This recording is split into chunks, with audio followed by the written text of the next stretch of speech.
आपण आता बघणार आहोत की नारळ या आपण खतं कशी देत आहोत.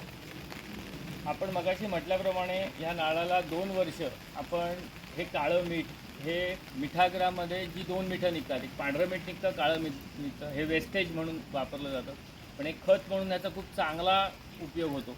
तुम्ही आंबा, इवन नारळ, चिकू, कुठच्याही पिकाला जर का हे तुम्ही टाकलं, आपलं काजू, तरी त्याचा चांगला रिझल्ट येईल. हे जवळपास जे झाड तुम्हाला दिसतंय, हे झाड हे 18 वर्षाचं झाड आहे. आणि आपण आता काळं मीठ आणि वापसा बॅक्टोफॉस, ह्याच्यामध्ये फॉस्फरसचं प्रमाण खूप चांगल्या प्रकारे आहे. शेणखत, लेंडीखत आणि पोल्ट्री खत हे मिक्स करून हे बनवण्यात येतं. ह्याच्यामध्ये सेपरेटली आपण फॉस्फरस हा ॲड करतो, म्हणजे हड्डी खत हे ॲड करतो. शिवाय हे काळं मीठ आपण टाकलेलं आहे. आता कशा प्रकारे आपण देतोय, हे आळं केलेलं आहे, हे तुम्ही बघू शकाल. मुळं तोडण्यात आलेली आहेत इथली नारळाची, कारण नारळाला लक्षात घ्या ब्रँचिंग सिस्टीम नसते, फांद्या नसतात. स्ट्रॉसारखं नारळ सगळं वरती खत खेचून घेत असतो. त्याच्यामुळे अशा प्रकारे आपण ही आळं, हे पूर्ण लांबून पण घे थोडं, आळं कसं केलं आहे दिसू दे, हे आळं केलेलं आहे.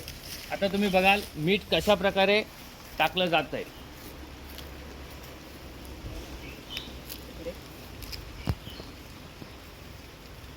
हे बघा, अशा प्रकारे हे मीठ आपण हे टाकत आहोत.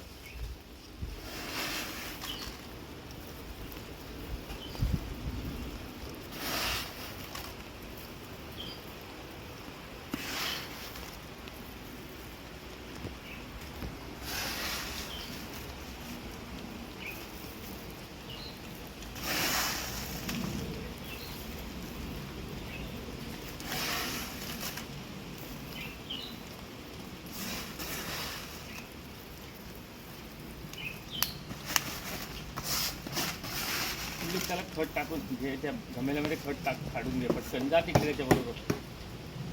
हे शूटिंग घे, खत कसं होते.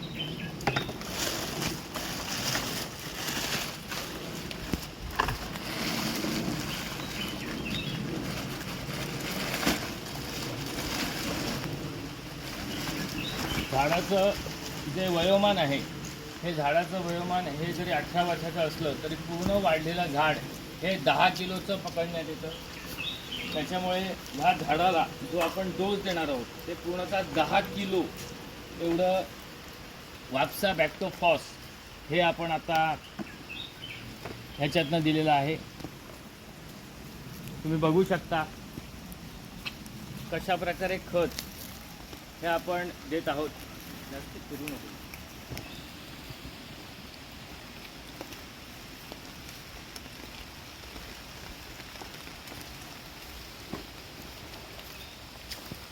पूर्णतः ह्या रिंगमधनं पहिलं मीठ टाकण्यात आलं, मीठ टाकल्यानंतर बॅक्टोफॉस टाकण्यात आलं. आता हे बुजवून घेण्यात येईल. हे कशा प्रकारे बुजवलं जात आहे हे तुम्ही बघू शकाल. हे बघा, माती पूर्णतः झोपली जाते.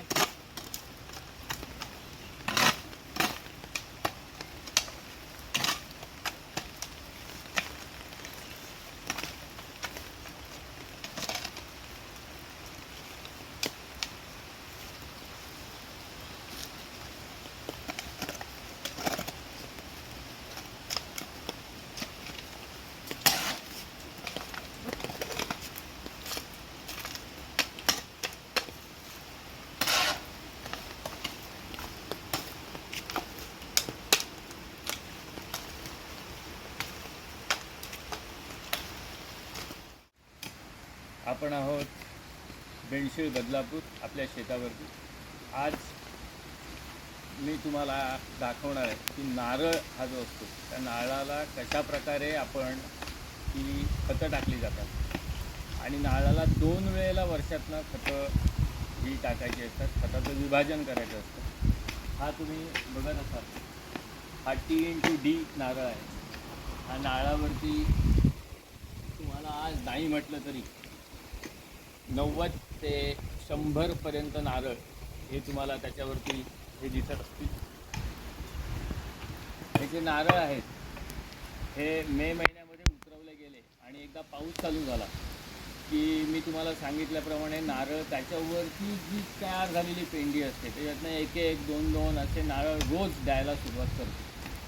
ते अगदी गणेश चतुर्थी होऊन पावसाळा पूर्ण संपून जोपर्यंत खोड हे सुकत नाही तोपर्यंत तो देतच राहतो. असा हा कल्पवृक्ष आहे. आता तुम्ही बघाल तिथे नारळाने आपल्याला जे नारळ दिले हे नारळ हे तुम्ही इथे बघू शकता. आज वारा होता, जवळपास आपल्याला 2, 2, 4, 5, 6, 7 एवढे नारळ मिळाले. मोदक खोबऱ्याच्या वड्या हे करण्याकरता हे नारळ, आपल्या घरच्या स्वयंपाकाकरता हे नारळ येतात.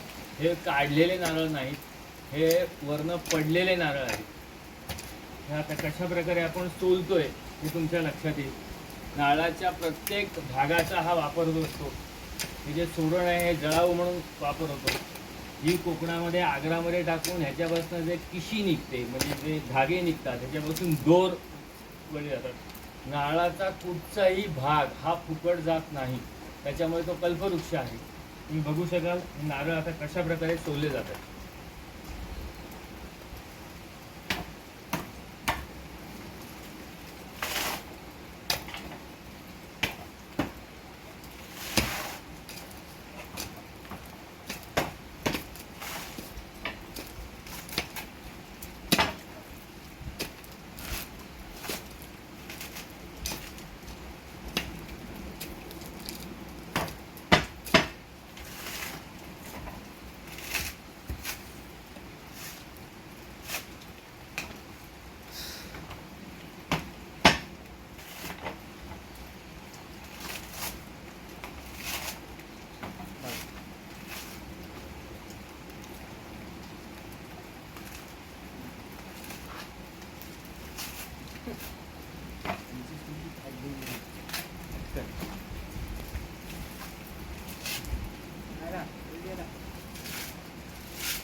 हा तुम्ही बघू शकाल, हा एवढा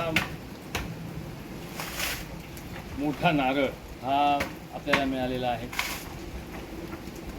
आणि आज नाही म्हटलं तरी हा जो नारळ आहे तो 35 ते 40 रुपयाला रिटेलमध्ये हा मार्केटला विकला जातो. आज नारळाचा जो रेट चालू आहे तो साधारणपणे 2400 ते 2800 रुपये शेकडा एवढा होलसेल मार्केटला रेट चालू आहे. धन्यवाद.